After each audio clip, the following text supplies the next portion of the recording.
Select. And here we go. We're live. We're a little early. So no worries if you miss this. I don't know why I'm saying that, because if you're seeing this, then you're not missing it. But anyways, we have a tendency to just kind of shoot the breeze for a little bit before we get to the questions, and so maybe we go live and then we can, people don't have to worry about missing something interesting. And yes, we did go live and then go off and then come like back. 2 seconds. I'm deleting that one now because that was an accident. So if you just stared at the top of my head for a minute while that's why. Yeah. But we're good. We're back. All right. So so how have you been? We haven't talked in a minute. so good. Yeah, really good. No, we love the other stream. Sorry. Yeah. Yeah, so you were asking me, okay, let's check sound. How we doing, Yes. people? I've changed the settings a little bit to maybe help pick Dallin up a little more. Am I too quiet this time? The problem is usually I sit back when I start talking, and then I'm probably too far away and I need to lean closer. I don't know. Let us know. In the meantime, Dallin was asking about some little goodies that he sees over here. So I don't know if you guys are familiar with Displate, the company that make metal posters. Like this one and the one that I have over there that you see. Know if you can. You can't, but It's over the there. Tiamat one that you'll see in my videos. So they reached out and wanted to sponsor, and I'm like, finally! Yeah. I've been displaying your guys' products for years on my videos. Giving them years of free Yeah, advertising. exactly. Come on. And so I'm like, absolutely, I love your guys' stuff. And I have some that I've been eyeing that I want to order, and I've been thinking maybe they'll sponsor me, and then they'll just give them to me for free.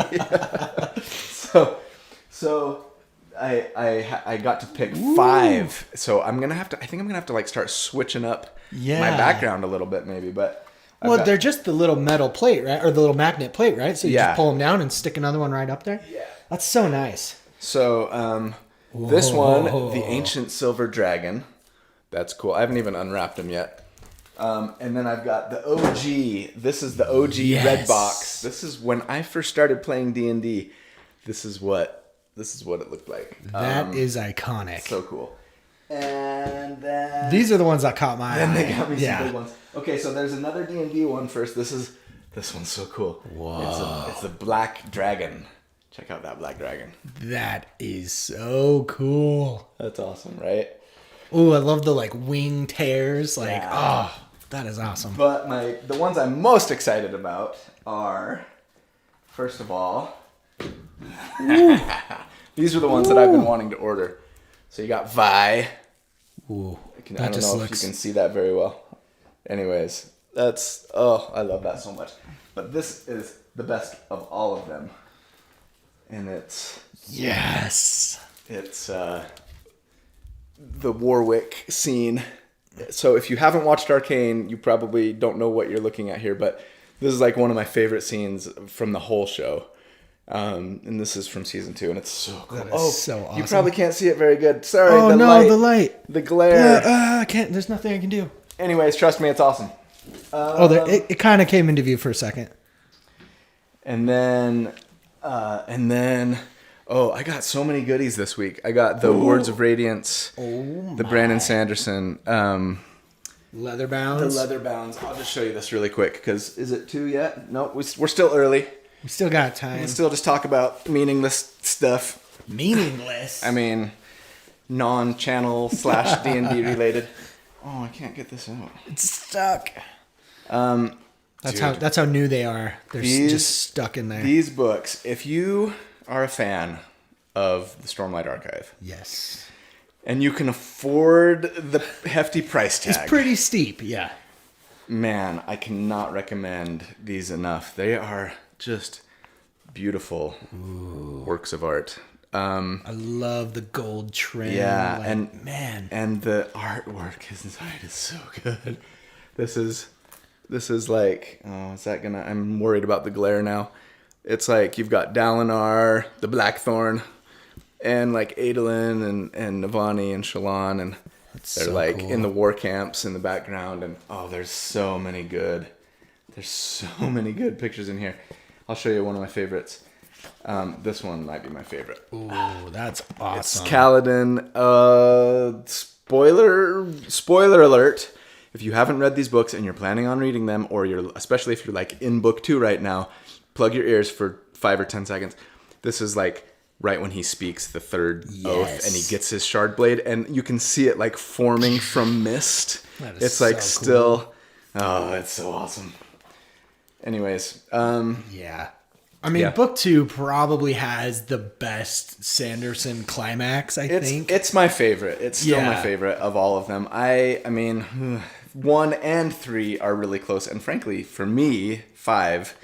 But I need to reread it and see if I can read it without my fanboy goggles. Yeah. Because I know you're not loving it as much as the others. So, yeah. We got a question in the chat. Are you going to be at Gen Con this year? Yes. All right. Yeah, I got my press pass approved, and unfortunately, hotels became available for me anyways to try and book on last Sunday. Yeah. I logged in not right at noon, which is when I should have. I logged in a few hours later and everything sold out. Oh, no. All the hotels. So, and they're always this way. And so they're like, keep checking back. We're trying to get more. And it's like, so what? I'm supposed to check back like every hour for the next however long 3 months to see if I can get a hotel. Oh, no. So I'm gonna have to get Airbnb, maybe? I'll have to probably do. That's what I did last year, and it's not cheap. But it worked. Is this live? Yes, this is live. This We're is live. So we can't say any swears. No swears? I mean, usually I swear. You just swear up a storm all the time. I'm so sweary. We've got a question. How are you liking Civ 7, Colby? See, All right. I haven't even touched it because I know how addictive that game is. It's the ultimate addiction game. I've beat it 5 times All right. so far. And then I didn't play last with Civ 7 as it's been in previous games. Deity even felt a little easy to me. I don't know. Anyways, I finished it and I was just like, okay, I'm not going to do another I'm not going to just immediately start another playthrough like I usually do. I'm just going to be done. I'm going to take a break. I need to sleep. And all week long, I've been getting so much sleep. And it's been so lovely. And then yesterday, I was like, maybe I have some self-control now. Yeah. And so I started a game, and then at 2:30 in the morning, I was like, no. One more turn. No, One more turn. I very obviously do not have the aforementioned self-control. Oh.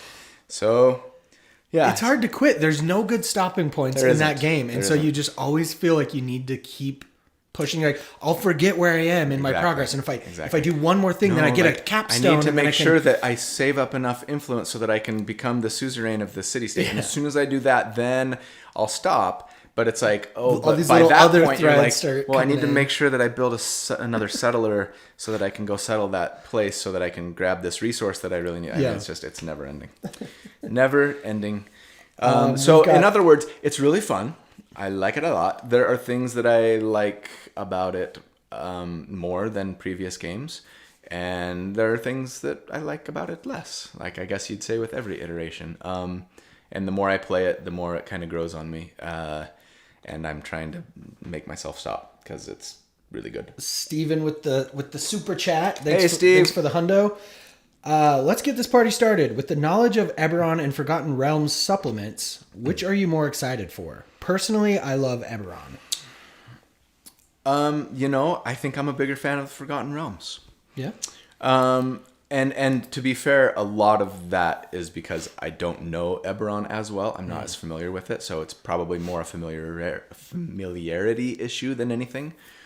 And and I feel bad about this. I didn't even know that D&D, official D&D YouTube channel put out a video just yesterday about a new Artificer subclass that's going into UA and like a bunch of other stuff. It was feats, spells.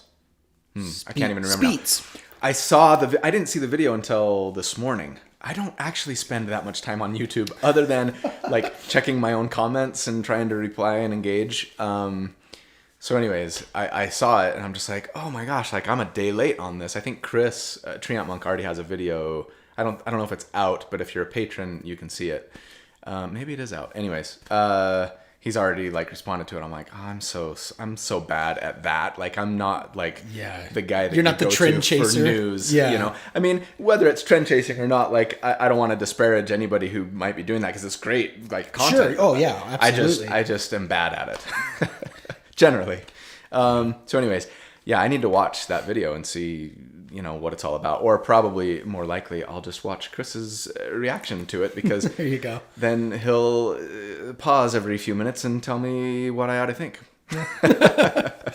which I appreciate, Chris, if you're watching. So yeah, we've got you, Monty, Kelly, and Chris, and others should get an Airbnb party house. You know, well, first of all, Chris doesn't come to Gen Con, and there's some personal reasons for that. He has family conflict, usually at that same time, and takes another trip. I keep trying to convince him to come. Maybe he'll come this year. But Kelly and Monty and I do hang out a lot, and I've started hanging out too more with like Ginny and Antonio from Pointy Hat and Will from D&D Shorts. We all have the same. We all actually have the same agent. And so he tends to like schedule us for things together. Gotcha. And hopefully we'll be able to get in the same hotel. He's actually trying to work an angle where he can like get us in the same hotel, which would be really cool and make it easy. I'm trying to get a panel. Tell me what you guys think, if this would be interesting if you're going to Gen Con. I'm trying to put a panel together that's basically going to be like, you know, those guys, and or maybe I'll try and rope in like Bob World Builder, or you know, some others, and basically just kind of do like a post-mortem like on 2024 D&D 5e. Like 2024 so far. Yeah, like what worked really well, what do we like, what maybe didn't work quite so well, you know, what are the I think there's some pretty like definite like woof. Yeah. How did that get here? Yeah. There's a few big like Conjure Minor elementals. What the heck? Woodland Being. Was it Woodland Being? What was the one that was pretty egregious? I'm trying to remember. It was Conjure Minor elementals. Was it Minor elementals? Yeah. That was rough. And some other things, you know, the Ranger and Hunter's Mark and blah blah blah. Right. And then Paladin Smiting. A lot of things that I think most people agree are big successes, and then there will be some hot takes, I guess. So yeah, I think that would be a fun panel, but we'll see. We've got I'm new to live. Who's the cool bearded guy talking to Colby? Hey, I'm Dallin, aka the Blackthorn. I've been his DM on and off over the years. He was the original sliding into my DMs guy. That's right. And you were my first employee? 1099. 1099. He was my first editor. Yeah. Other than myself. Yeah. And now it's your son. And actually, we have a question about that. So. And sorry, some people have called you Preston. Oh no. Preston is someone else. Preston is a cool guy too. Preston is, and he does have a beard. Also a DM, and we are friends. We just went to lunch with him actually before we came here. He's a great guy. We play, and he's been on sliding into my DMs. But this is Dallin, not Preston. Yes, aka Dallin R, aka the Blackthorn. But we do have a question about editing. Yeah. Actually, it made me think about it. So it's a carryover from last time. Wait, I'm going to interrupt you. Sure. Because I totally missed an opportunity for a shameless plug. Dallin also has a YouTube channel where he talks about anime, and he does mostly like reviews and just kind of like what's going on with the season. Yeah. So if you're into anime, check him out at Mr. Rogers Reviews Everything. That's the Mr. one. Rogers Reviews Everything. Lately, you've been doing mostly shorts. Yeah, shorts has kind of been more of a drive, and it's a lot easier for me to create shorts because I can, just pull up my phone and be like, here's what I think about X. Yeah. And that seems to be kind of the direction I've been going lately. So check it out. If you're into anime, or if you just are into the Blackthorn, then you should check out the channel. Okay, sorry, continue. So Daniel from Relaxed Fantasy Review says, you've mentioned that your son is doing editing now. Mm-hmm. Is that a desired career, or is he just helping out the family with his skills? I don't know that it's necessarily a desired career. I would say it's a desired, better than working at the pizza place job. He had a little editing experience. Just he's pretty active on TikTok because of course he is. He's Gen Zer. And he will edit videos for TikTok sometimes just for fun. He'll usually, like right now he's into taking like existing animation like Castlevania, and like chopping it up and putting it to music so that like the beat matches, you know what I mean? And just kind of splicing stuff together. And he has a lot of fun with that, and he's got some cool stuff. So gosh, I don't even know what his TikTok channel is, or I'd tell you to check it out. But you could ask in Discord, and he's in Discord, and so he'd give it to you there if you're interested. Yeah, some really cool stuff. The Castlevania one that you said was awesome. I was like, dude. So anyways, really good. When Dallin let me know that like just due to time and stuff, it just wasn't really working out anymore, I asked Knox, I'm like, hey, do you want to, edit my videos for me? And like, this is what I'll pay you. And he's like, I can work at home. I can just sit at this computer all day, which is what I want to do anyways. And I'm going to make more money, and I'm doing something that's kind of cool and fun. Like, yeah, it was a no brainer, I think, for him. And he's done great. Right. So yeah, he though is he's going to start college next year, and he's planning on becoming a PA, a physician's assistant. There you go. That's awesome. He's a smart kid, and he's got really good grades and a really good scholarship, actually, that he just was awarded from the University of Utah. There we go. So that's where he's planning on going. They've got a great medical school. So absolutely. Yeah. That's awesome. Yeah. Cool, man. Okay. We've got Steven asked a question here. What's your favorite genre of anime? I'm going to derail for a second. Seinen fantasy anime. That's where I'm at. What's that? Oh man. Okay. So Seinen is like targeted for like 18 plus. Okay. It's not like the teenagery, like punch them up like Jujutsu Kaisen or whatever. Yeah. It's like a little bit more mature themes, not shying away from stuff. So like Castlevania would be a good example. Like it kind of leans into the blood and guts and sweary, scary. This is delicious, by the way. I know. The more I drink it, the better it gets. It's crazy. It's a good Gatorade. Prime. It's rainbow sherbet flavored. Yeah. Not a sponsor. Not a sponsor. Yeah. Okay, we've got another question. This is another carryover from Discord. Hey there, I have an idea for a Hex Blood Blade Singer. Do you think I could take advantage of the free Hex feature or just ignore it? I will mostly follow your 2024 build for the Blade Singer. I feel like anytime, talk to your DM. I mean, I don't know why you couldn't, but obviously everybody's going to have a different opinion on that. And I haven't thought about Hexblood for a long time, if I'm being honest. So I'd probably have to pull up the book and read over the, corresponding passage and see what I think. But my gut tells me most DMs would probably allow it, but make sure you talk it over with them. Yeah. I mean, that's always good advice. Yeah. That's like the go-to. We've got, ever thought of doing shorter videos about third-party content available on D&D Beyond? I know we've kind of always talked about this, but like in a shorter form, maybe? Yeah, I can see that. The problem is twofold with third-party stuff. One, it takes time to like dive in and figure it out, right? Especially if it's like something that I'm not already kind of familiar with a little bit, like the Dungeon Dudes Drakenheim stuff, right? But so it's a time thing where it's going to take me longer to like, okay, I got to like learn this and then create some content around it. But then it just doesn't perform very well, generally speaking, right?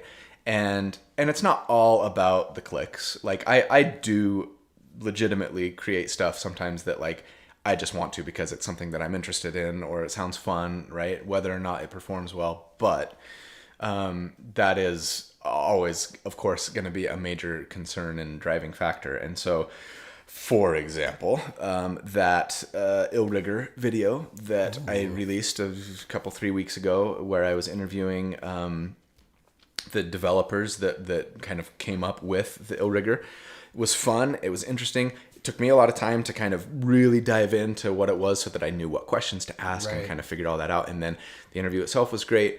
And we put the video out, and it has performed very poorly.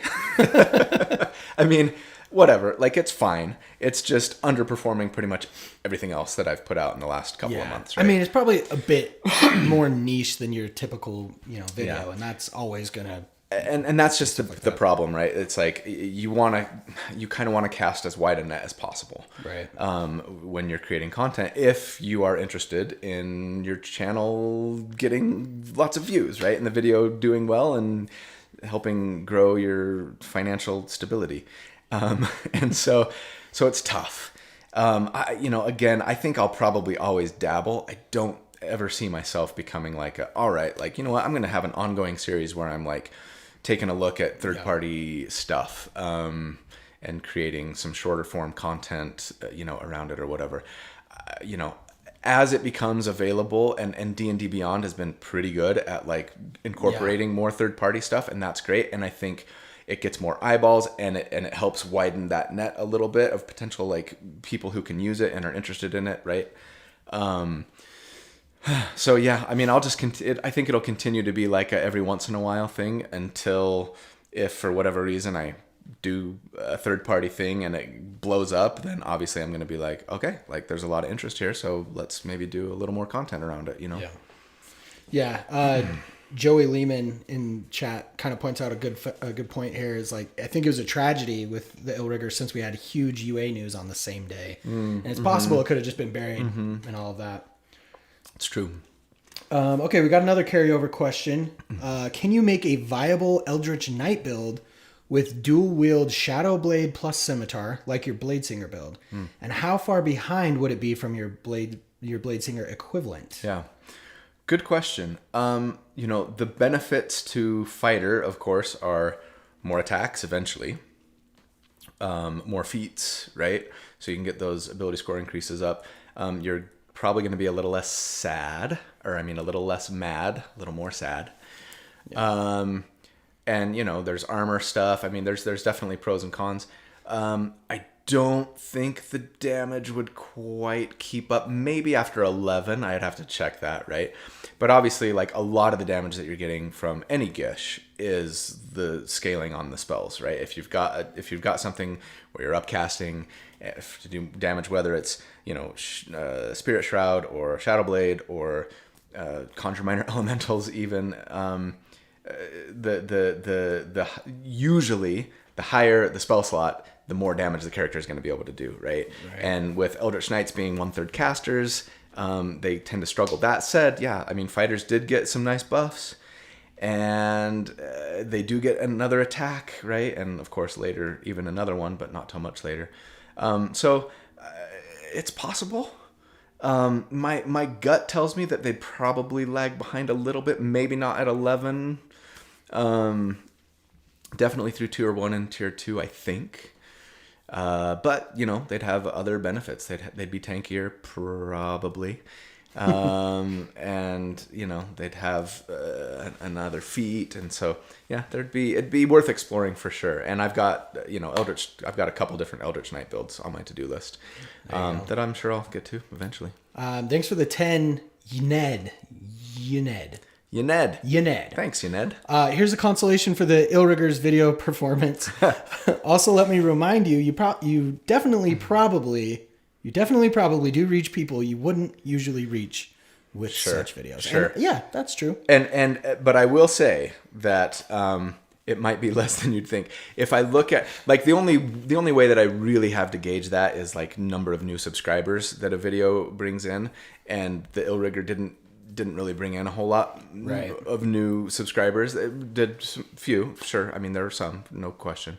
But not like, say, for example, the Baldur's Gate 3 videos, which were like, video gamers who don't even play D&D. Yeah. And suddenly it was like tens of thousands of new subscribers, like, over the course of a month or two. Patch 8. It's coming. I know, and I keep getting people asking if I'm gonna do like BG3 content again, like when patch 8 drops. Right. We probably talked about this last time, so I don't need to spend a lot of time. I still am not sure. Like I look at BG3 on Steam and I'm like, I just don't. And maybe it's because I'm so into Civ 7 right now. Maybe once that peters out, right?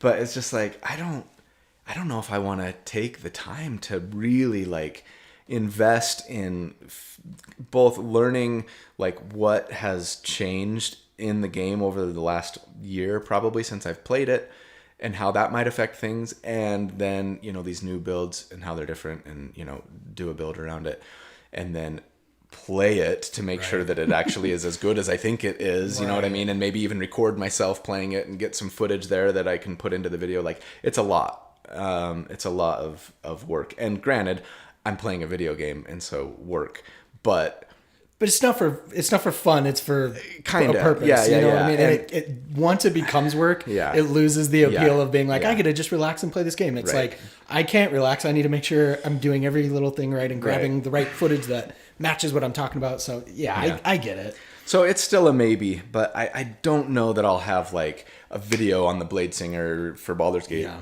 Like a build for them, like ready to go as soon as patch 8 drops or anything. Like, I'm not even in the play test, the stress test. So there's things that you just can't find. I don't know. I have a hard time finding like the real nitty gritty details of like, okay, what's the actual like mechanics of this online anywhere. Even the wikis and stuff are kind of like, they don't explain everything. Some things are nebulous. I've got questions. Well, would this work? Like, if I tried to smite with this, would that trigger that? You know what I mean? Like, until you just can get in there and get your hands dirty with it and play it, then it's hard to know. And anyway, so we'll see. There's another game you got to keep your eye on the horizon for. It's built off of the 5e SRD or whatever.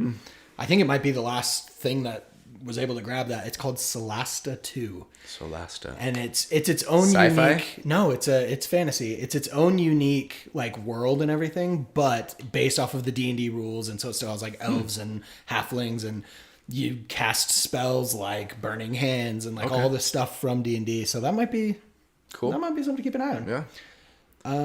Okay.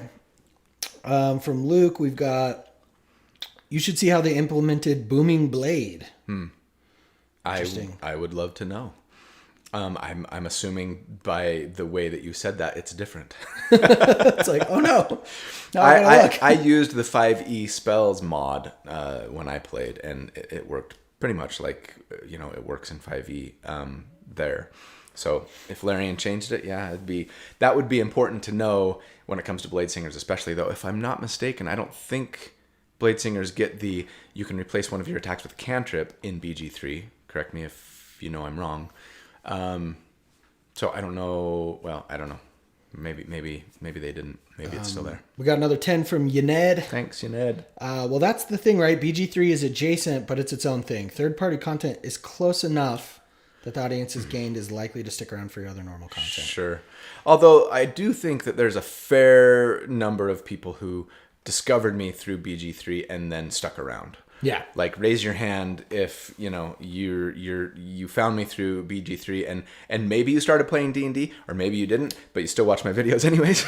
David Williams in the chat says, "Yep, I arrived because of BG3, stayed for the TTRPG." Thanks. Yeah, I think there's actually a lot of people who would fall into that category, but I don't have any kind of exact numbers. We've got a couple people kind of echoing that Solasta is awesome, is amazing. So there you go. All right, we've burned through all of the carryover questions. We're finally into the February questions. So this is from Marimbagai715. I unfortunately won't be able to make the Q&A. I'll be watching my wife defend her PhD dissertation. Congrats. Good luck. Hope she successfully defends. I'll be watching the VOD later. My question, which of the new, so not Bladesinger, subclasses from the Forgotten Realms UA looks the most interesting to make a build for? Genie Paladin. Genie Paladin. Next question. Yeah, easily for me. Looks awesome. It may be a little too powerful, but we'll see what it looks like on release. But yeah, it looks it looks really. I mean, I love paladins anyways. They're kind of like my second favorite, class, I guess I would say, or I don't know if that's the right way to put that, but they're still kind of gishes, I suppose, but they're like more kind of. I like a tanky, hey, stay away from my friends, and I'm gonna smite you play style that Paladins bring. So yeah, the Genie Pally looks awesome. And yes, of course, I would love to pair it with the Genie Warlock and make the ultimate Genie character. That's for sure on my to-do list. But I think I'll probably wait until it gets through UA to do that. But that might be a long wait, so maybe I won't want to wait that long. I guess we'll see. But yeah. We've got a question from Molly Mock. My question, have you considered doing D&D class videos for your university series? An in-depth overview, playing a class from 1 to 10 maybe? I tend to find there's a lack of depth for new players to see really in-depth videos that cover classes from basic build to class, subclass, playing mechanics, etc. That's such a good question. Dallin, that probably triggered Dallin with some PTSD because you first started editing for me. Right around that time. Right when I'm like, I'm going to also do D&D university videos. And this was back when I still had a full-time job at the company that we both used to work for. So I was doing that and trying to create regular weekly content and trying to now put out some university stuff. That was like maybe the most intense time for me of creating this channel. And I probably threw you into the deep end because I'm like, here's all these videos to edit. I don't know. I think the 4-hour behemoth might have been the peak of like, I'm going to rip my hair out editing. That's when you decided that you were done editing for me. This career is just not working out for me. That's awesome. Yeah. No, not really. I mean, it wasn't that bad, but man, there was a lot of stuff to get through. Yeah, because I had five university videos, and my original plan was to do the 101, 102, 103, 104, 105, like the entry level series, and then go into a 200 level series, which was going to be class. It was like 201 was going to be Barbarian, 202 was going to be Bard, and yeah, it was just going to be kind of like here's a general overview of like how this class works, some things to keep in mind if you're trying to like build this character. Make sure that you're going to want to look to this and look to that and think about this and try and get that into a 30 to 45 minute video. I think I could have done it. But I got so burned out from all of everything that was going on. I was like, I'll get to it later. And I was like, I don't ever want to get to that. Yeah. And I mean, combined with the fact that those videos didn't like do a lot for the channel necessarily. I think it's nice to have a resource to point people to. Right. And I was really hoping that D&D University series would be that be like, hey, if you want to, introduce your friends to D&D, like show them these videos. And I'm sure a lot of people did, but not enough that it made it like, okay, this is something that I want to keep doing. And I think, I mean, you were still fairly new to YouTube at the time, and the strategy was, let's drop everything. I was shotgunning. And I think that, like, lessons learned, right? Like, it probably would have been more successful doing like a slow drip feed on them. How else are you going to learn that unless you we were doing diving or sliding into my DMs? Yeah. Like, how often were we doing that? Every other week? Every other week, I think. Yeah. We were doing sliding into my DMs. We were doing that. We were putting our live play, our actual play, up there on the channel. That's right. We were doing D&D University. So I was like, this is going to be a one-stop shop for all things D&D. And then I was like, no, it's not. This is exhausting. And, the other stuff was not really driving a lot of engagement or growth, like just the character builds were. And frankly, the character builds were the thing that I enjoyed the most and were the most fun. So I was just like, okay, you know what? Never mind. Maybe I'll just focus. Yeah. We've got a couple questions in chat. So, are you going to make 2014 builds again? I know we've talked about this on a couple other ones. I hesitate to say no to any question that's, are you going to make X content? Because I'm afraid people will be like, okay, thanks for letting me know. Unsubscribe. But I think I can say with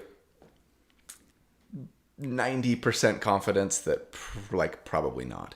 Again, not because there's not potentially value there, but because I just think that it's probably what's best for the channel.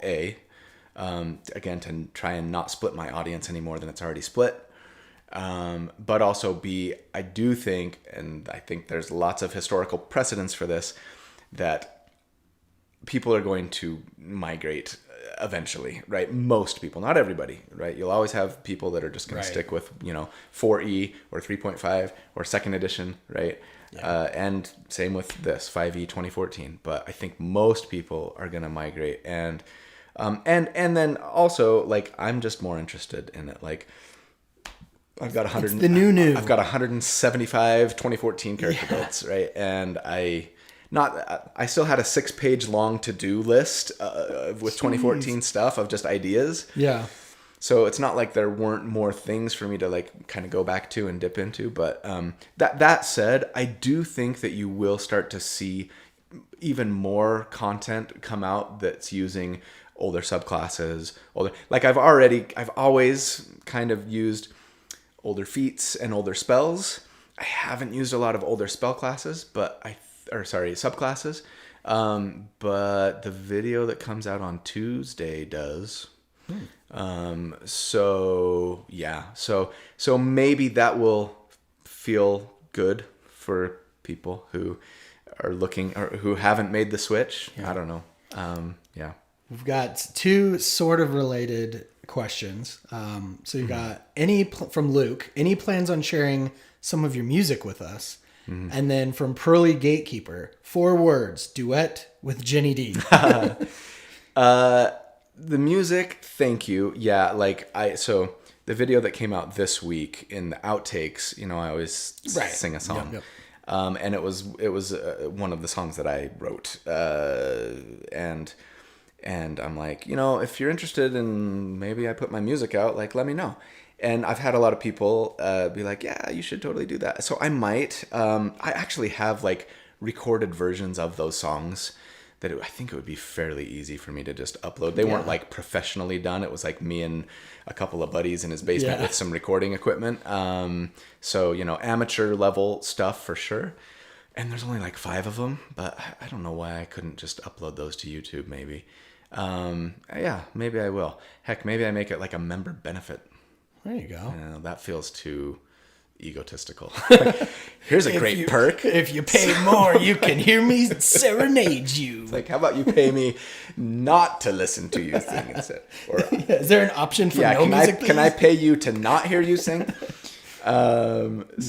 Yeah, I don't know. I'd probably, I it just is a matter of getting around to it and finding those files and uploading them, I suppose. And then what do I put on the screen while the music's playing? Just a tavern scene. Go. Well, but it's not tavern music. It's like angsty 19 and 25-year-old music.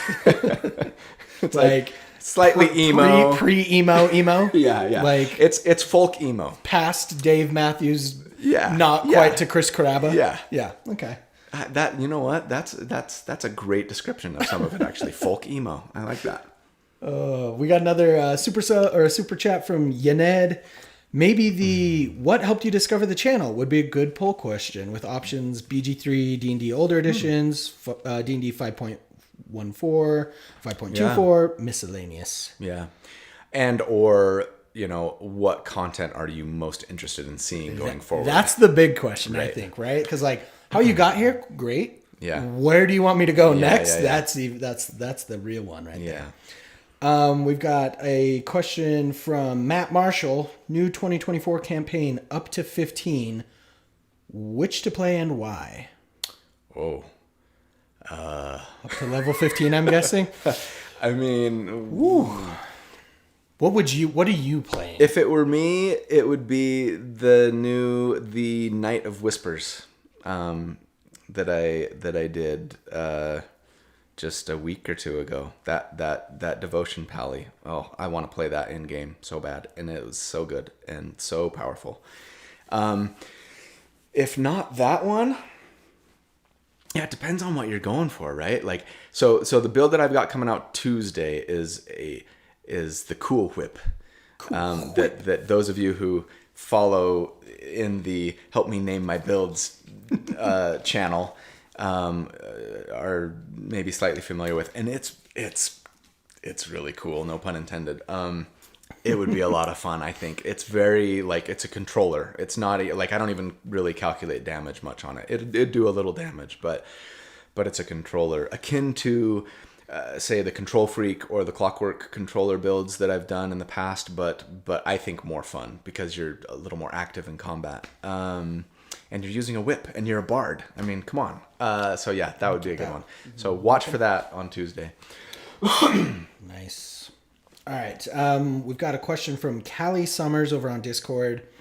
It's a big one, and I think it's a two-parter. So I'll give you part one, and then we'll go to part two. Okay. Do you think you would consider adding a note to the final thoughts for builds about what the character might do for the last few levels? Things like epic boons would be great to know, and I think it'd be useful for a lot of people, even if we don't play campaigns all the way up to level 20. Level 20 one-shots are relatively more common. Yeah.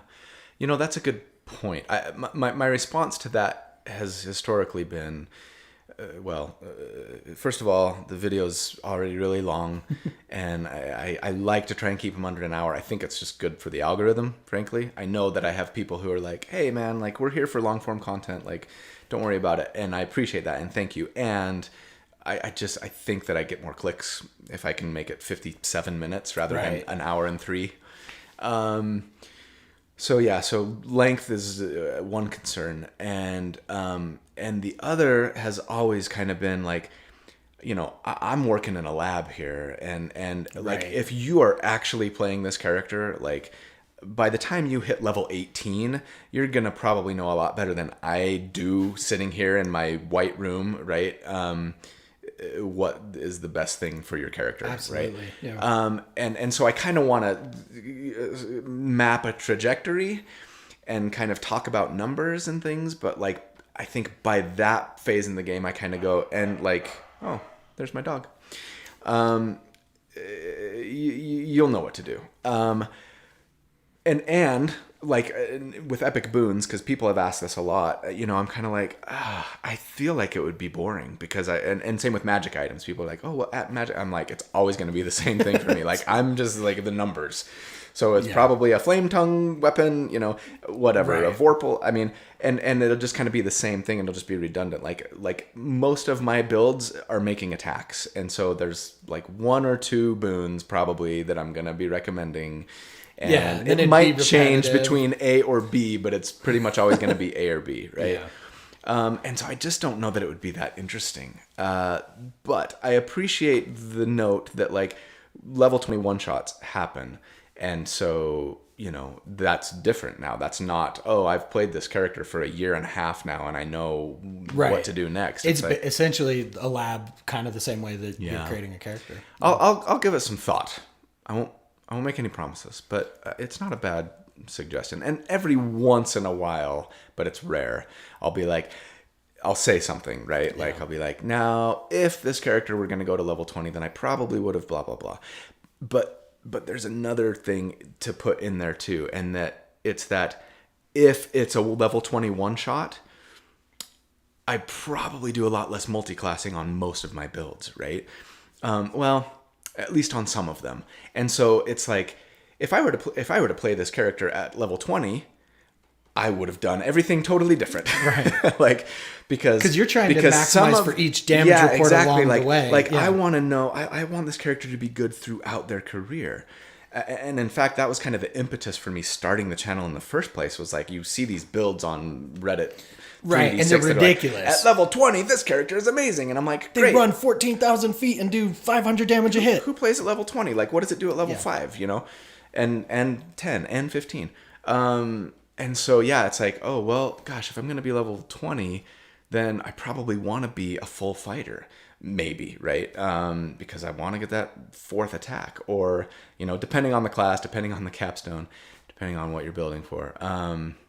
So that gets a little tough. Cool. All right, and then the second portion of this question. Oh, that's right. It's a two-parter. It's on a related note. Do you read epic boons as being intended as a reward for not multi-classing? Would a multi-class character who's 19 or 20th level got a feat ASI be eligible? Yeah. If not, that feels like a pretty heavy penalty for multi-classing in addition to missing the other high-level features. We've gotten into this, I think, before, and if Chris is watching or watches this later, he knows. Like we kind of debated about it via Discord. I still think, I really do, I still think that the Wizards of the Coast intention was to make it a reward for getting to 19 levels in a single class. Yeah. I know that on D&D Beyond, it doesn't work that way. And if you're a 16X and a 4Y, you can take 2 epic boons. If you time it right? And maybe I'm wrong. But maybe the people at D&D Beyond aren't in very good communication, or maybe the people at Wizards of the Coast kind of went, it's fine. But it reads to me, for the most part, like it's supposed to be like a class feature, not a character level feature. Yeah. But depending on your table, for sure. Like if that's true and you're going to play your character to level 19, then it's a big consideration, of whether or not you actually want a multi-class. So, yeah. Yeah, talk to your DM, as always. I think at our table, I would rule it as probably only if you single class, but I could probably be convinced. I mean, it's probably not game breaking, right? I don't think so. So I don't think rule of cool always kind of takes, priority for me, but yeah. All right, we've got another super chat from Tony Faber. Thanks, Would you consider creating a combination metric of DPR and survivability for all-around characters that aren't pure tanks or damage dealers? I've had this question before too. Maybe. I'd have to give it some thought and kind of go, all right, what would that actually look like? I've only done one tank for 2024, and I know I need to do some others. That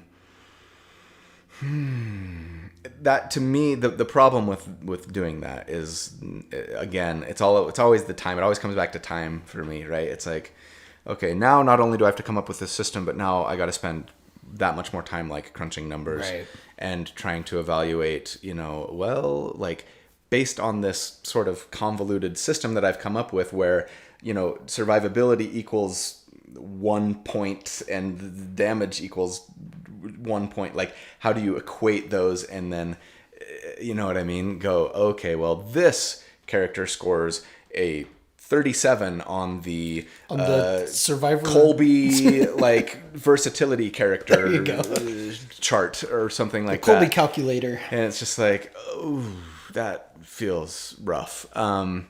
It gets 5 Colbys out of 5 Colbys. That said, yeah, I mean, there's definitely, when I'm talking, the tier score for this character is a 57, right? It's like, well, that's not really a tier score. This is the average damage that they would do over some things with some assumptions. And that doesn't tell you how powerful the character actually is, right? Because sure, this character out damages that one by 5 points or whatever, but their AC is 3 less and their saving throws suck and whatever. So I mean, you can't really pick everything. Like, you've got to kind of hone in on the couple of things, and I think, or at least it's a lot easier to build that way and to compare things to each other that way. Exactly, the comparative aspect of it, and the ability to kind of convey that message to people is so much easier with this is DPR, this is survivability. They're separate, and that's the way that. And as you're evaluating the character at the end, you can decide, okay, this character is actually too squishy for me, and for that reason, I'm gonna take a different feat at this level, or whatever, and that's okay, and frankly, that's what you should be doing, when you're watching these. And I think I often say, I'm not necessarily advising that you do this, but if we're trying to, maximize for damage, then blah blah blah. And in a lot of your videos, you have a alternate way to build at the end. So we got another super chat from James Thies. Sweet, I made it. Thanks, James. Thanks for glad you're here. Any collaborations with the dudes in the work? let's see. We don't have anything on the schedule at the moment. They're super busy, and both with creating their own content and also creating their own content, their own books, right? They're always working on the next Drakkenheim book, and so they and they have lives. Anytime I have an excuse to get out to Canada, I love to collab with them. Kelly and Monty are so cool, but I bet probably not until Gen Con this summer, unless something comes up. Every once in a while, I'll throw something their way and be like, hey, do you guys want to like do a video? And most of the time they're game, and then some of the times they're like, too busy. Yeah, which is fine. We've got another super chat from Ethan Hinnard. This feels more than owed for providing my absolute favorite videos to download and listen to at work. Thanks, Ethan. Please keep the builds coming. Okay, I will. I think you said you had 6 pages of... Well, of that was old stuff, yeah. I'm up to about a page and a half, I think, of like 2024 build ideas right now. So, yeah. Awesome. Okay, back over to Discord. We've got Bradley65816. Hey, Bradley. It's a little off topic, but during the next live stream, I'd love to hear what Colby's hair care routine is. What products he uses would also be nice. Your hair is always immaculate, and I can never seem to tame mine when it grows beyond a buzz cut. Thanks. All right. Okay, Bradley 65816, listen up. Get your pen out. Start taking some notes. Bradley, I have been waiting for 4.5 years for somebody to ask me this question. Everybody else, skip ahead about 5 minutes or so. This is hilarious because I just got a haircut like 2 hours ago, so it's a little wet still. All right. Honestly, I saw this come through on Discord, and there's going to be a quick answer, and then there's going to be a longer answer with a life lesson.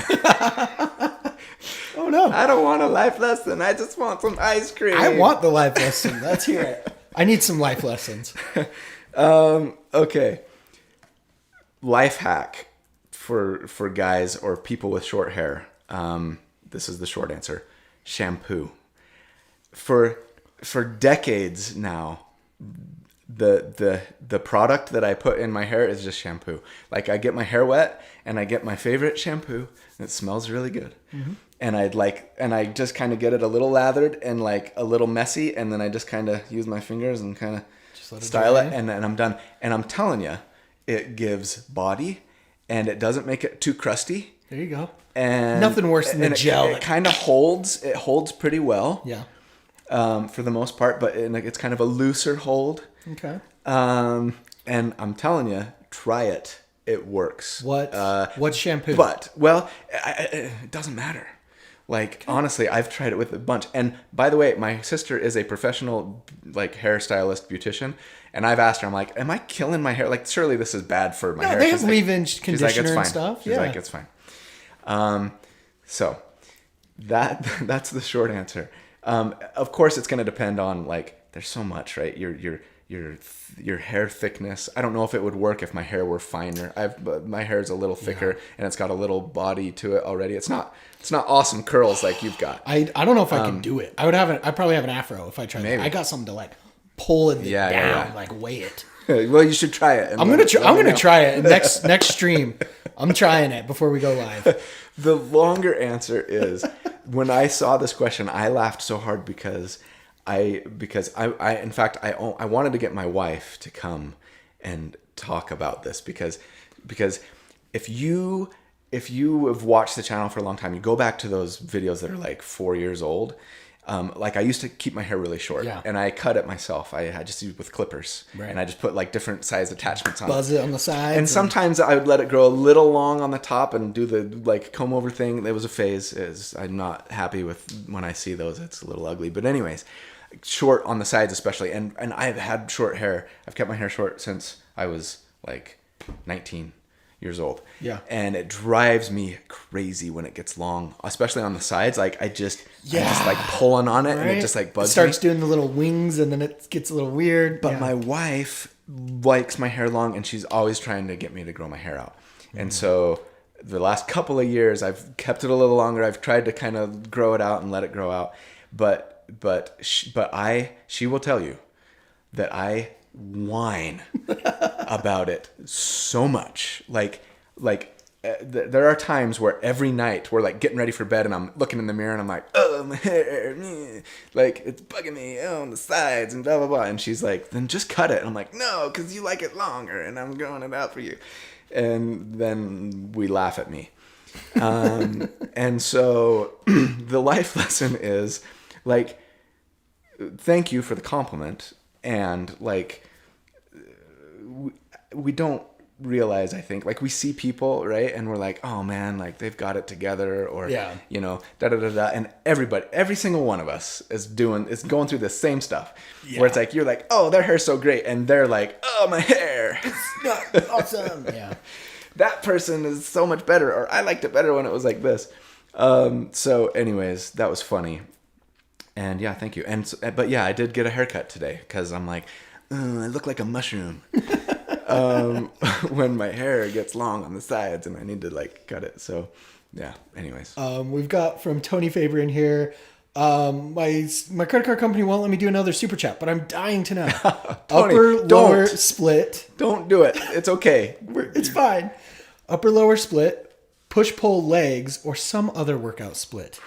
I tend to do like push days, pull days, and leg days is kind of what I generally do.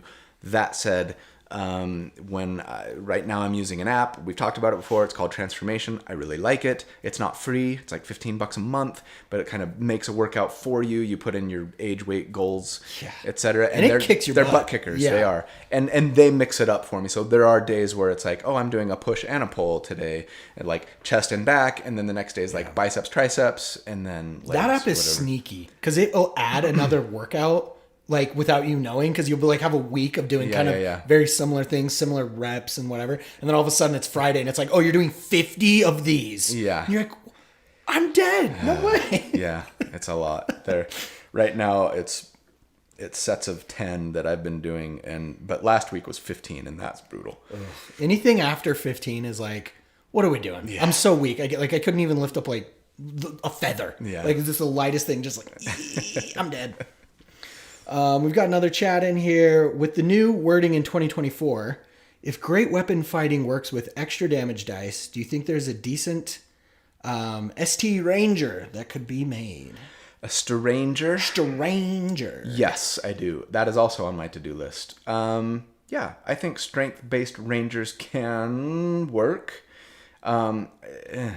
It's not easy necessarily, but like a great weapon master probably build, right?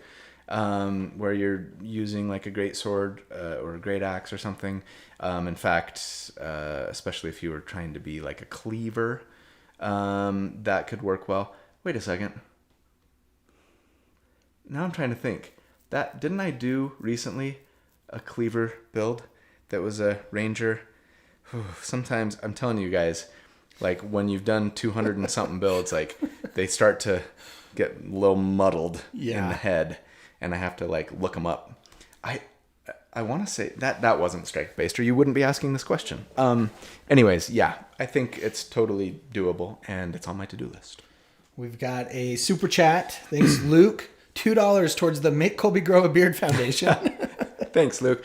That's speaking of like hair that drives me crazy. Like, okay, now I'm going to be vulnerable with you guys, because there's a part of me that is saying this is not something you should reveal, because I feel like we have to now. It's not manly.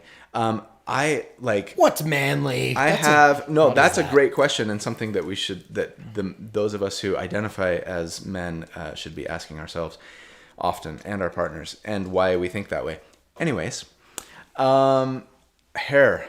I don't like hair on myself. I don't mind it in other people so much. Like the swimmer body, right? A little bit. Like I used to have like I will pull at my hair sometimes, or my eyebrows. I don't have like that disorder. But I will like I pull on my leg hairs and like my chest hairs. I like pull, like not pull on them, like pull them out. Yeah. And finally, my wife got me like laser hair removal. Boom. A year and a half ago, and so now I'm just like. Smooth. And I love it. And nice. I'm just telling you. And so beard, wow, we're going all over the place today. This is one of those things where it's like, I like the scruff, but there's a point after about 5 days or so where I'm just like, oh, like I gotta shave it off. Like, like it's bugging me. I'm like playing with it and I can just like feel it and it's like a little itchy and it's like, yeah. There's like this weird phase and I don't know, it's probably different for everybody, but at least for me, once it goes past that stubble phase, for like 2 weeks, it is the most agitating, irritating thing ever. Yeah. But if you can live past it, then it's like a little bit longer to the point where like you don't feel it anymore, and it just is like your face now. Yeah. But it does take like 2 weeks of like itchy, scratchy, like annoying.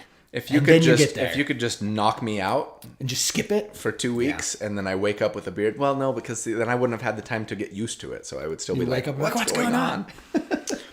I don't know, maybe one day, but also I don't like my facial hair is a little patchy. Like it comes in, I could do a great goatee, but it would be a little bit of a blonde goatee. It would be like a blonde stash, and that's really not a good look. I don't know. Hemsworth pulls it off pretty good, you know. But like along the sides, it's not as thick. And so, like, it starts to look a little funny. Like, as it gets longer, it's like, oh, it looks a little thin here and thick here. I was like, shave it off. I have a bald patch on the bottom of my chin. Oh, nice. Where it just does not grow. Yeah. And that it makes you feel a little vulnerable when you're like, people are looking right at my bald spot. I can tell. You're looking at my bald spot, aren't you? They're like, if you grow it out a little bit, you know, it's not bad. Covers it up. Cover it up, yeah. We got another super chat from Mike G. Thanks, Mike. Absolutely nothing wrong with being manly, sir. A blonde goatee, a blow tee, if you will. That sounds like it could get you into trouble. Yeah. All right, back to Discord. We've got Paul has a question. It came up in chat the other week. Do you think that innate sorcery would allow you to have advantage on True Strike? The spell has you make an attack roll using the weapon used as part of the casting, but the spell itself targets yourself. So the spell isn't directly making an attack roll, but you are making one as part of the spell. It's kind of that weird gray area of like, where does the advantage come into play? I recorded a video yesterday that is using innate sorcery to get advantage with True Strike. So very timely. Yes, I think it's not even a question, personally. The way that I read it, and in fact, I don't even think I talked about in the video as like, will this work?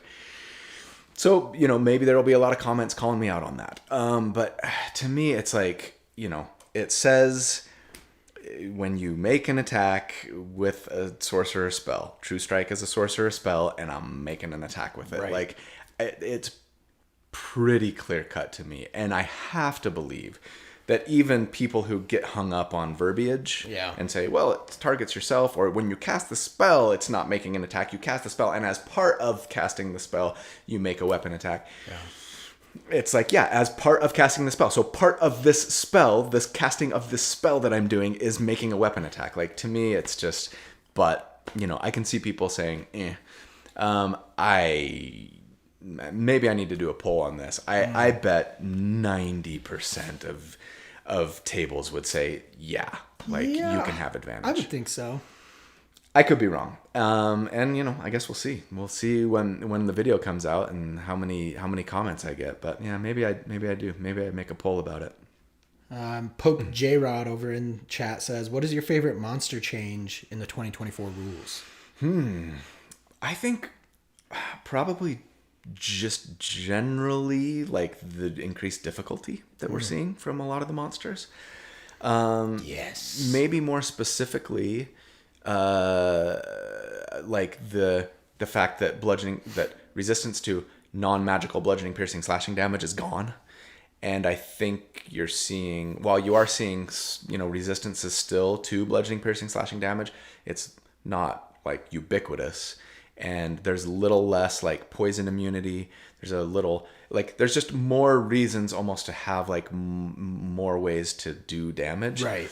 I wish they would have added more vulnerabilities. There's still not a ton of vulnerabilities, but it just makes it a little more interesting, I think, when it comes to like having different ways to do damage, which is cool. I think like from the DM perspective, it lets you do combat in a variety of different ways as well, without feeling like you're countering your party all the time. Like every time I do this, X player can never hit the monster, and then you start feeling bad about it or whatever. So there's lots of different ways to get around that now. And yeah, it seems like chat is agreeing. Yes, increased difficulty is amazing. My encounters are so much better now. Nice. And yeah, I think that's always been sort of the difficulty as a DM. Like, sure, all the other parts of being a DM are tough, but specifically balancing an encounter when there's an optimizer involved. Especially as you get higher level characters. Once you get past like 11, 12, you start getting where people are really coming online in their builds. It's tough. Yeah. And it's especially if there's one optimizer and like everybody else is kind of like rule of cool or just I'm a floating hand carrying bread type player. Like then it's really difficult not to just wipe everybody. Sure. So it's good to see it kind of like just universal kind of bump. You know, we need to play more. I know. We need to just do some one Getting shots. Old is stupid. I know. We need to just do like a monthly one shot or something because our campaign has sort of fallen apart a little bit. Or we just do a monthly one shot within the world of the campaign. So it's like loosely connected to some story moving forward, but But it's like low stakes and just like we're just here to pressure. battle and we're here to test character builds and test monsters and I want to do more of that because I want to like put some builds to their paces against the new stuff, which I actually haven't done a lot of yet. A little bit, but not a lot. Yeah, that would be really fun, honestly. All right, it's 3:01. How many questions you want to get through? I'm try and go for one more. Do we have how many more? We've got Discord ones are there? We got 4. Do you want to just rapid fire these babies? Let's try and rapid fire them. All right. I can do this. All right. David Mass says, I'll be in Iceland, so I won't be able to make it. Older spells aren't allowed at our table, but older subclasses and classes and feats are. Our DM just doesn't have the time to think about the differences between new and old spells. As such, Booming Blade isn't available, and I have a build around using it. What do you suggest I replace it with using a 2024 spell? Oh, that's hard to answer without knowing the build. I mean, True Strike is sort of the easy answer there, right? So I'm assuming that you're trying to add on some extra damage to an attack. If you're using Booming Blade because you're trying to like move the character or like hit them and then move away, and now they have to take damage when they move. I don't know off the top of my head if there's anything great to replace that with. So yeah, I would say True Strike, homebrew, or a homebrew. Which if they don't allow old spells, they probably don't allow homebrew, but maybe. Okay, that was quick. That was fast. All right, Precipice asks, what are your thoughts on the mechanics of the new Purple Dragon Knight? I like them, and it feels a little bit like they kind of just ripped off the Drake Warden Ranger, right? That said, like I would way rather play the new Purple Dragon Knight than the old Purple Dragon Knight, so I guess in that light, it's better. And I guess I would just add, I appreciate that there are a lot of people that are like, that's not lore. That doesn't go with the lore. Like the Knights of Cormyr or whatever, like didn't have dragon pets. So that's stupid. And I can't really comment a lot about that because I'm not as steeped in the lore as I could be. But just mechanics wise, I like them better. It does feel like a little bit of a ripoff. Awesome. All right, Zeroed gives us this big question. I recently watched the one shot you did with Chris and the Dungeon Dudes when you hit 30K on YouTube. Oh, that was a long time ago. That was forever. Yeah, that was fun. And Kelly's use of Vortex Warp got me thinking, and I'd actually also love to hear Chris's thoughts on this if he happens to be in chat. I don't think he is today. Here's my question. What do you think are some useful labels for categorizing control support-oriented builds that aren't primarily focused on DPR, tanking, or healing, kind of like what we talked about earlier? Yeah. I'm thinking of grouped buff debuffs like Bless, Area Control, Web Wall, Force, disabling effects like banishment, hold person, or positioning yourself and allies like the new UA Artificer subclass, or Kelly's Vortex Warp build. Yeah. That's tough. I mean, Kelly mostly played that. The character that he was playing was a tank with a ludicrously high AC, who Monty just never made attacks against.